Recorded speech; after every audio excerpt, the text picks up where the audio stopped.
Hi everybody, this is Ben from bensrpgpile.com, and today we're going to walk you through the northern fortress of the Horned Hold. So this is one of three structures, as you'll see on the map here, that the players go through inside Thunderspire Labyrinth.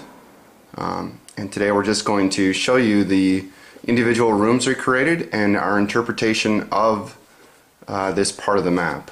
We'll talk about some of the companies that are represented. We'll also tell you about some of the unique items that we created to help liven the place up a bit, and then kind of what we changed from the original map in order to fit the story and game that we're specifically playing. So first thing is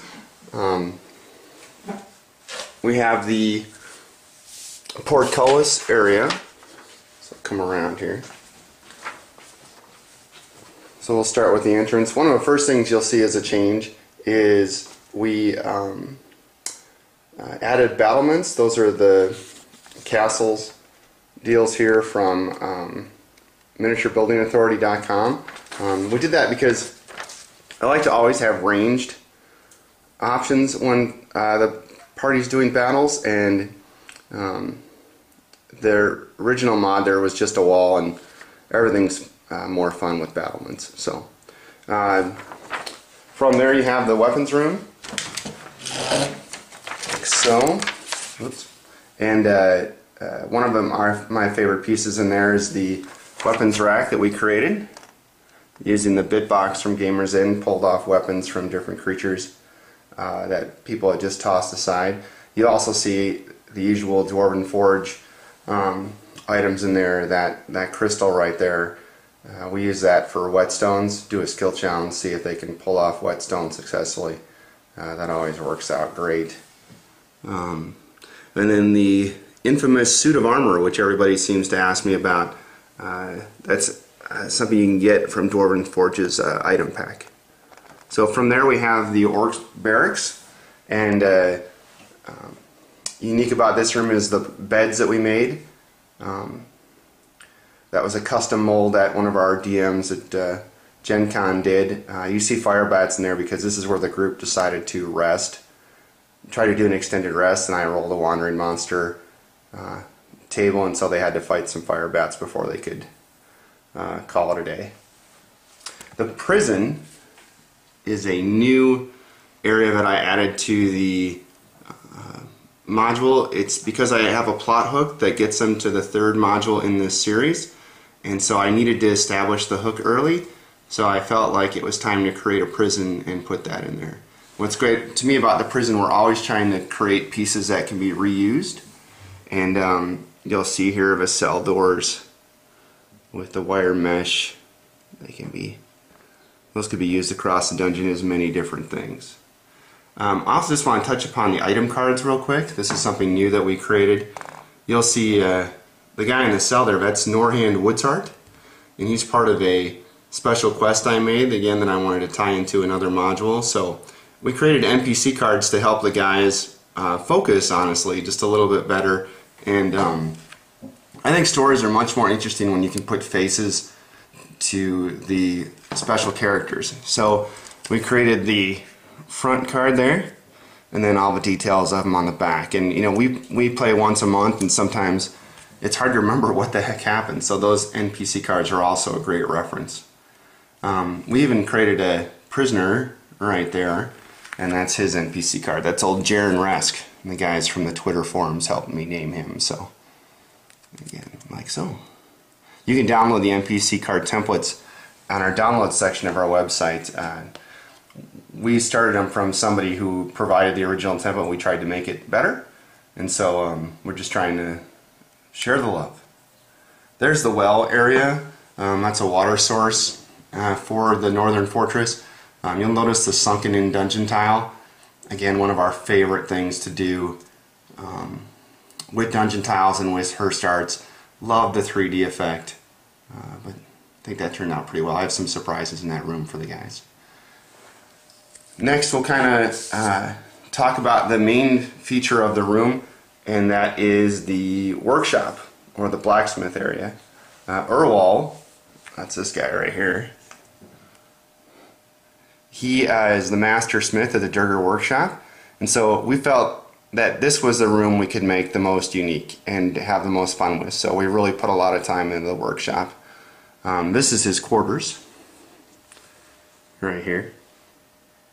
Little orc berserker waiting in the wings for him. So, but then this is the actual workshop itself, and it's kind of broken up into two parts. There's the entrance which has a smaller forge in it. That fire is from crystal counters, and then there's the bigger forge. That's Urwal's forge right there, like so. And then you'll kind of notice the individual anvils. We created those, used flock from Skullcrafts. Tried to make a fiery effect on some of the weapons again from the bit box. Piled up some weapons in the corner, right? Like so. You'll see a couple over here too. Threw a chain over there, right? Find any little metal gadget I could come up with, threw that on there too, you know, that kind of thing. You also see this is the door for the southern fortress. So I spent a lot of time working on that door. Combined a couple of different Hearthstars pieces. That's actually a really old door, I think. I think that's a Hearthstar piece. I'm not even sure, guys. But then that archway is from something else. So, but that's the door. Just trying to do something fun, kind of make it imposing. Wanted to set it off, let the party know they're going into a new area. That's the northern bridge. That's from Miniature Building Authority, one of my favorite pieces. Even threw a little dungeon tile under. I don't know if you can see it, just to show like the dark, deep cavern below. But that's the northern bridge that we did. So lots of cool companies. I'll try to point them out real quick. The crates right there, those are from War Torn Worlds. Very handy, very inexpensive, by the way. There's a few more right there.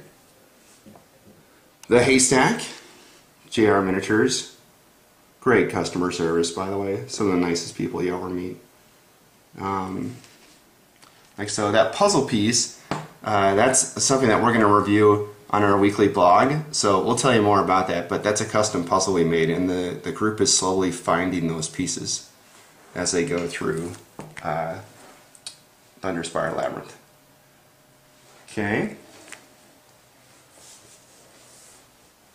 Some of the all the paint, Games Workshop paint. Another new item you'll see is I wanted to make some freestanding torches that could, like, because I always have, you know, I always want to show a light source. So that's kind of that guy right there, right? Like so. I think those turned out well. Give us flexibility in drawing the modular dungeon. Everything that you see, we've reviewed a ton of these items on our weekly blog, so you'll be able to get more details and more photos and written descriptions on a lot of the stuff you see. But also, another reason we did those battlements from Miniature Building Authority is we wanted to have a little fun with some hot oil on the gate. So, and I think that cauldron's from the Hearst accessories mold. So, there it is, guys. Hope you enjoyed the Hornhold Northern Fortress. Next up, we're going to create the other two fortresses, and we'll take photos and throw them up on Flickr.